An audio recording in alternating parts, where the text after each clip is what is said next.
Excellences, Monsieur le Premier ministre, chef du gouvernement, représentant personnel de Son Excellence, Monsieur le Président de la République, chef de l'État, à qui je rends mes hommages les plus déférents. Honorables députés et sénateurs,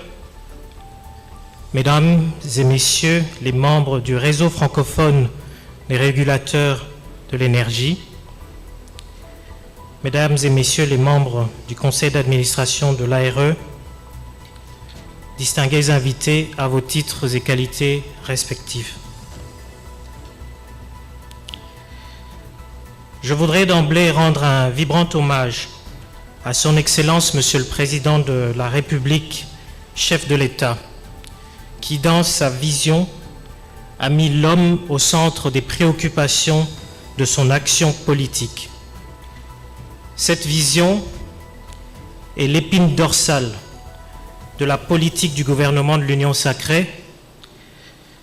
et fait de l'électrification du pays une urgence nationale.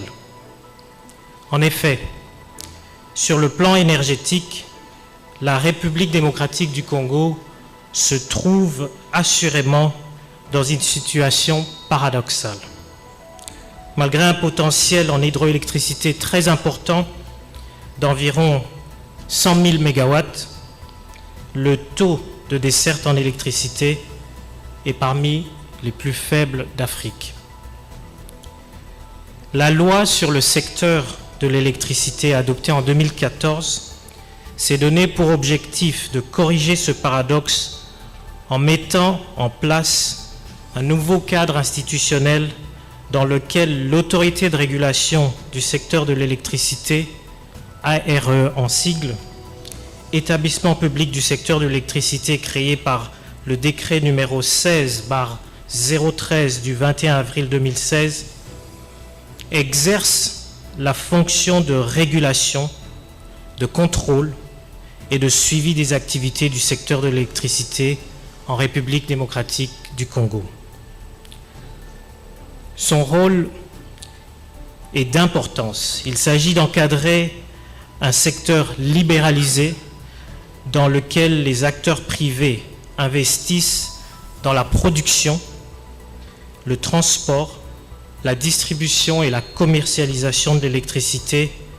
par la transformation de ce potentiel de 100 000 MW en énergie réelle, accessible à la population,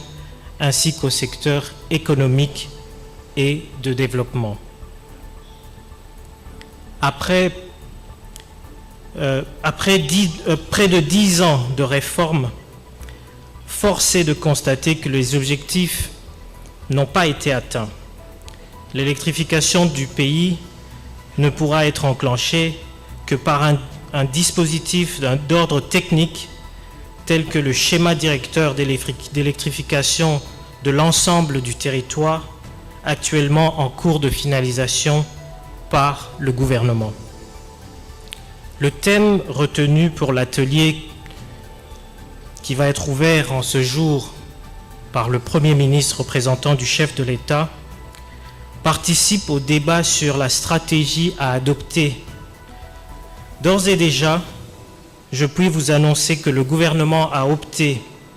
pour le principe d'interconnexion des réseaux. Créé soit 2 ans après la libération du secteur de l'électricité, afin de rendre le secteur beaucoup plus attrayant et compétitif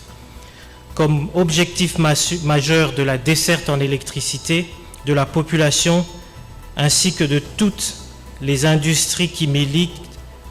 pour le développement de notre pays, l'ARE organise, promeut la compétitivité et la participation du secteur privé en matière de production, de transport, de distribution, d'exportation et de commercialisation de l'énergie électrique dans les conditions fixées par la loi de libéralisation du secteur. Ayant ainsi ouvert la porte de l'électricité à d'autres opérateurs, lesquels, dans l'accomplissement de leur objet social, sont appelés à vivre dans la concurrence, une concurrence loyale certes, mais qui appellent en même temps la régulation de leurs activités afin de prévenir les conflits entre eux, entre les consommateurs et les clients de leur production. Ainsi, l'ARE est appelée à exercer cette mission dans notre secteur, à gérer les contentieux entre opérateurs, éventuellement aussi à donner des sanctions appropriées afin de régler l'exercice du métier de ce domaine qui paraît nouveau pour chaque Congolais.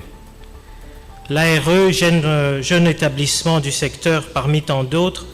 et ce comparativement aux autres autorités de régulation des pays francophones, a intérêt d'apprendre d'autres institutions qui l'ont précédé. Et cela ne devrait se faire que dans le cadre d'un consortium, d'une coopération des institutions ou établissements ayant le même objectif, d'où son intégration au sein de Regulae.fr, qui est le réseau francophone des régulateurs de l'énergie et qui a une démarche particulière dans le sens de sa mission qui pose les principes de la régulation dans le secteur de l'énergie qui se développe partout dans le monde actuellement. Ainsi, l'importance de l'énergie pour le progrès social et économique et le caractère mondial des questions énergétiques incitent les parties prenantes, publiques et privées, à renforcer continuellement la coopération internationale et ce, dans le respect des règles et normes internationales admises dans le secteur qui est en train de prendre de l'envol en Afrique et en général, mais en particulier ici en RDC. Hormis les particularités de chacun des régulateurs, dans ce cadre, nous avons un point commun qui nous réunit, c'est la langue française. Et c'est encore pour nous un honneur que déjà la langue française sera encore célébrée en date du 28 juillet par les Jeux de la francophonie, ce qui démontre encore un fort dénominateur commun que nous avons. Cet atelier est de grande importance au vu de la mission qui est assignée à l'ARE, qui plus est que l'on ne part jamais du néant, mais plutôt on conduit les affaires avec l'expertise des autres, de ceux qui nous ont précédés dans la libéralisation et la régulation du secteur. C'est pourquoi nous aurons des sous-thèmes particuliers au cours de cet atelier qui prendra 4 jours, soit du 11 au 14 juillet 2023, lesquels thèmes seront développés par des panélistes avérés et qui emportent avec eux une expérience indéniable dans ce domaine. Je vous souhaite de passer de moments fructueux de partage d'expériences pour le plus grand bénéfice du secteur de l'énergie en RDC. Je vous remercie.